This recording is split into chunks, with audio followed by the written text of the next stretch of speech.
नमस्कार दोस्तों, मैं इतना शर्मा आपका स्वागत करता हूं आज के इस एपिसोड में।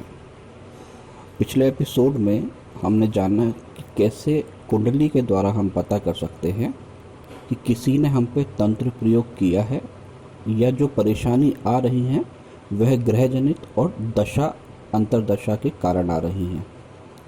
इसमें हमने जिक्र किया था अष्टम, पंचम और द्वितीय भाव का केतु के साथ संबंध, और जब कोई पाप ग्रह केतु के साथ दृष्टि संबंध इन्हीं भावों में बनाता है तब इस तरह के तंत्र प्रयोगों की आशंका हो सकती है। आज के इस एपिसोड में हम जानेंगे कि कैसे कुंडली द्वारा ही पता करें कि किस तरह का प्रयोग हम पे किया गया है, क्योंकि जब तक प्रयोग के बारे में पता नहीं होगा तो हम बचाव भी नहीं कर पाएंगे। तो चलिए आज का एपिसोड शुरू करते हैं।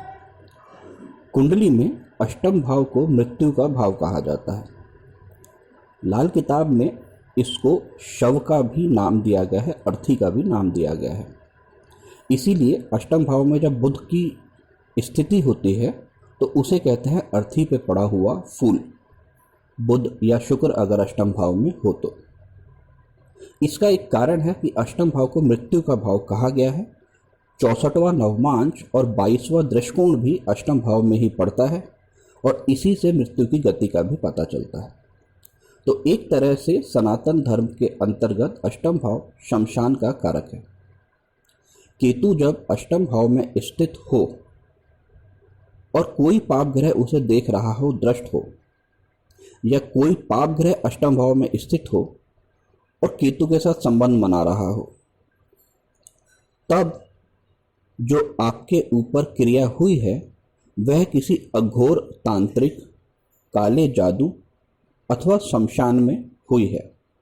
यह आप जान सकते हैं, यानी इसे अभिचार कहते हैं, षटकर्म कहते हैं। यदि अष्टम भाव में यह स्थिति ना बन रही हो और फिर भी परेशानी आ रही हो तो देखें क्या वह पंचम भाव से बन रही है। अगर पंचम भाव में केतु स्थित है और किसी पाप ग्रह के साथ संबंध बना रहा है तब ऐसी परेशानी ज़्यादातर प्रेत बाधा के कारण आती है।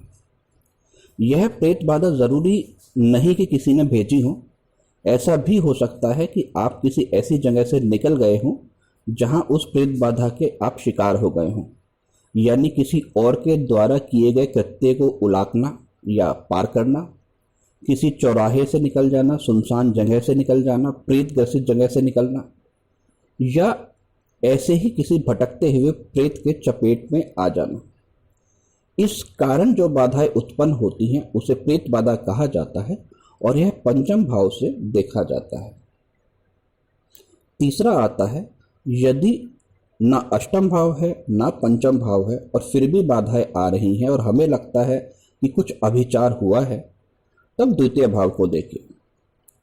द्वितीय भाव में केतु की स्थिति और किसी पाप ग्रह के साथ संबंध भी अभिचार दिखा सकता है। द्वितीय भाव को मंदिर, देव स्थान कहा जाता है। तो द्वितीय भाव से जो अभिचार होते हैं वह देवताओं के द्वारा, दैवीय शक्तियों के द्वारा, किसी पंडित, पुजारी या उनके उपासकों या साधकों द्वारा किए जाते हैं। तो यदि केतु द्वितीय भाव में है और किसी पाप ग्रह के साथ संबंध बना रहा है तो आप पे जो अभिचार हुआ है वह किसी दैवीय शक्ति जैसे बगलामुखी, प्रत्यंगिरा, इस तरह के किसी साधक द्वारा किया गया होता है। जब हम यह जान लेते हैं कि किस तरह का आपके ऊपर अभिचार हुआ है तो यह जानना भी ज़रूरी है कि क्या वह किसी रिश्तेदार ने करा है, दोस्त ने करा है या हमारे किसी शत्रु ने करा है। इसके लिए ज्योतिष में जानकारी लगन की होनी चाहिए।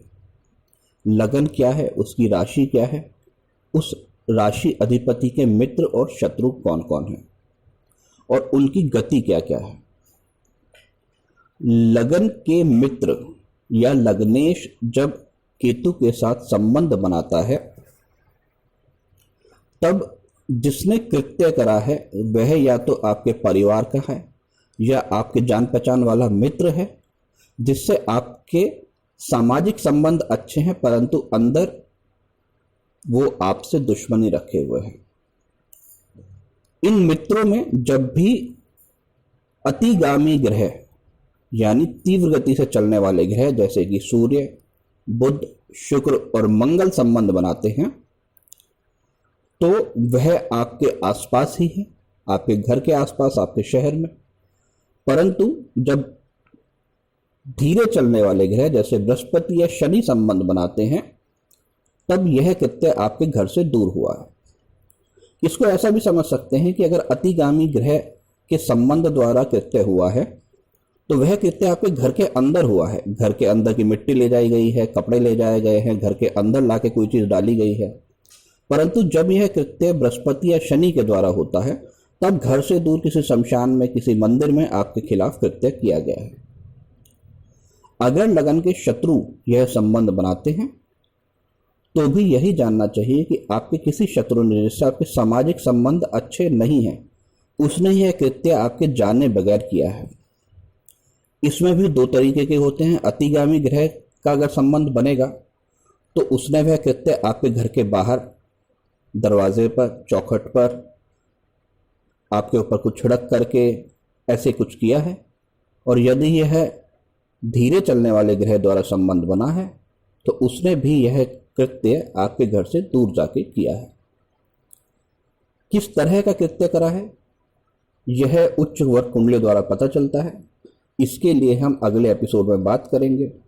उच्च वर्ग कुंडलियों की हम व्याख्या करें या ना करें यह अगले एपिसोड में देखेंगे, क्योंकि उसमें और ज़्यादा ज्योतिष की ज्ञान की आवश्यकता है।